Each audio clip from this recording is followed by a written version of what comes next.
Good evening to all of you. मैं doctor Sarla. आज का जो हमारा टॉपिक है वो स्कूल व्याख्याता के लिए है। किस तरह से लेक्चर्स, स्कूल लेक्चर की तैयारी किए जाए और क्या रणनीति होनी चाहिए उसके बारे में डिस्कस करना चाहूँगी। देखिए, इसमें जो जीके एंड जीएस का फर्स्ट पेपर होता है उसके लिए हमें आपको सबसे जो हमारा फोकस है वो सलेबस है। और सलेबस में इस सलेबस को 5 डिवाइड में बांटा गया है। 5 पार्ट्स हैं।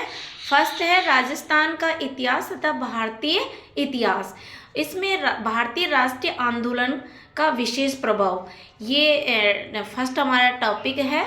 दूसरा टॉपिक है रहेगा कि मेंटल एबिलिटी, जिसमें मैथ और रीजनिंग है। और थर्ड यूनिट है करंट, जिसमें इंडिया और राजस्थान का रहेगा, वर्ल्ड का नहीं रहेगा। फोर्थ टॉपिक रहेगा हमारा साइंस का सामान्य विज्ञान और राजनीतिक एवं भूगोल, राजस्थान का भूगोल।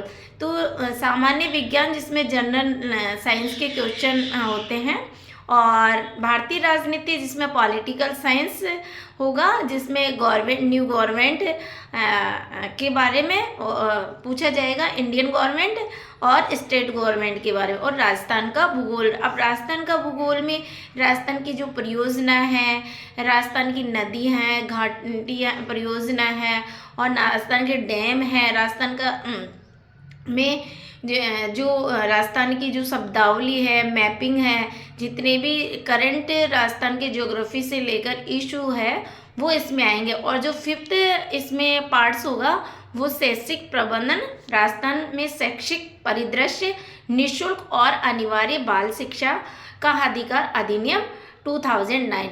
ये वेरी इम्पोर्टेंट पार्ट्स होते हैं स्कूल व्याख्याता के फर्स्ट पेपर के लिए। इसको कैसे क्रैक करना है उसके लिए बेस्ट है कि आप इसके जो क्वेश्चनों की संख्या 75 होगी और अंक 150 होगा।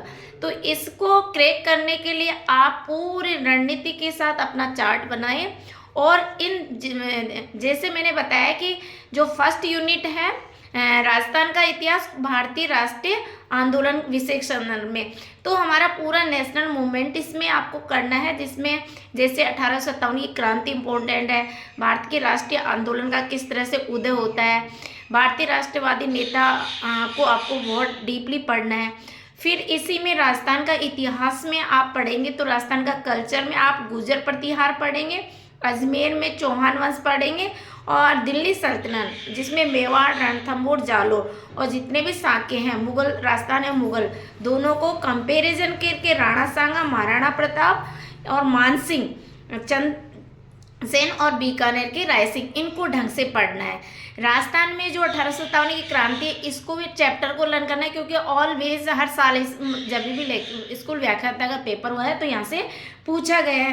राजस्थान का एकीकरण आपको ढंग से तैयार करना है। राजस्थान के जो लोग देवी देवता हैं, राजस्थान के संत हुए हैं, राजस्थान के जो दुर्ग हैं, किले, महल, राजस्थान में कौन से त्यौहार मनाए जाते हैं और इनकी पोशाक और आभूषण, नृत्य, फोक और साहित्य, ये बहुत इंपॉर्टेंट टॉपिक है। यहाँ से ऑलवेज क्वेश्चन आते हैं। और मेंटल एबिलिटी के हैं तो आप बहुत अच्छी बुक है आर के झा को, सफिशिएंट है, उसमें सारे टॉपिक दिए हुए हैं।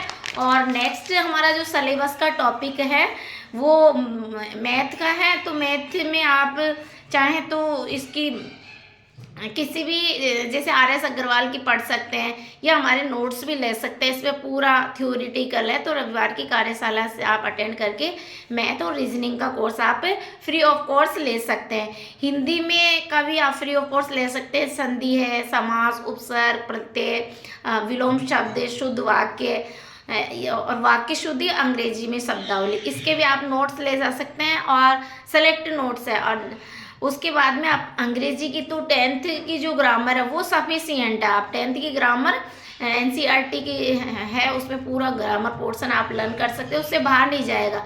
फिर भी अगर ये टेंस में जैसे आर्टिकल है, प्रीपोजिशन है, टेंस है, डायरेक्ट इनडायरेक्ट है, correct form of the verb, preposition है, ये सारे जो जितने भी टॉपिक है इंग्लिश के, वो आप हमारी क्लास, हम रेगुलर क्लास देंगे तो अटेंड कर सकते हैं। उसके बाद भारत और राजस्थान का करंट, इसके लिए आप डेली एक द हिंदू पेपर और राजस्थान पत्रिका आता है, भास्कर, उसके जो नेशनल इशू है इंडियन और राजस्थान के करंट को ही पढ़ना है। वर्ल्ड का करंट नहीं आ रहा, ये भी सबसे बहुत बड़ी आपके लिए प्लस पॉइंट है। सामान्य ज्ञान में जैसे परमाणु, अणु और कई नया सोर्स हुआ है, रासायनिक अभिक्रिया है, कार्बन है, प्रोटीन वाला टॉपिक आप ले सकते हैं, बल, गति, ये 6 से लेकर 8वीं या 9th तक, 10th तक की साइंस में जो ये टॉपिक है आपको एनसीईआरटी पूरी नहीं पढ़नी है। जैसे मान लीजिए उस पर टिक लगाइए, रसायन विज्ञान में परमाणु और अणु कौन सी क्लास में टॉपिक है, इसको करना है 6 में। और रासायनिक अभिक्रिया एवं समीकरण उसको करना है, कार्बन और उसके औद्योगिक हैं उसको करना है, और बल, गति, नियम जो टॉपिक सिलेबस में है वो आप 6 से लेकर 12वीं तक के उस टॉपिक पे टिक लगा के और उसका आप बाइंडिंग करवा सकते हैं, फोटो कॉपी करा सकते हैं और एक समराइज करके नोट्स बना सकते हैं। भारतीय राजनीति विज्ञान में जो जो सिलेबस में टॉपिक है उनके आप हमसे नोट्स ले सकते हैं। राजस्थान का भूगोल जो 9th और 6 से लेकर चलती है उस बुक में से ही आ रहे क्वेश्चन। और ये हमारा जो पार्ट्स है राजस्थान में जो अनिवार्य शिक्षा और बाल शिक्षा अधिकार 2009, ये मनोविज्ञान के और दोनों मतलब साइकोलॉजी से रिलेटेड, और जो नई हमारे राजस्थान गवर्नमेंट ने जो जो योजनाएं लॉन्च की है वहाँ से क्वेश्चन पुट अप होते हैं। और राजस्थान में शैक्षिक परिदृश्य जितनी भी योजनाएं SCRT से रिलेटेड डाइट से रिलेटेड हो, राजस्थान राज्य खुला विश्वविद्यालय से रिलेटेड, SIQ से हो, शिक्षा दर्शन है, पोर्ट दर्शन है, शिक्षा वाणी, समग्र अभियान है, ये टॉपिक आपके लिए बहुत ही महत्वपूर्ण है। इनको ढंग से करिए। फिर भी आपको प्रॉब्लम आती है तो रविवार की कार्यशाला आप ज्वाइन करें, और किस तरह से पढ़ना है, क्या पढ़ना है, नोट्स किस तरह से बनाएं, तो आप सिलेबस के अनुसार ही बनाएं और ज़्यादा पढ़ने की आवश्यकता नहीं है। आप अपने शेड्यूल को बनाइए, कम से कम 8 घंटे आप डेली पढ़ते हैं और हफ्ते में एक बार आप रिवीजन के लिए देते हैं तो निश्चित रूप से आपका सिलेक्शन होगा। Thank you so much.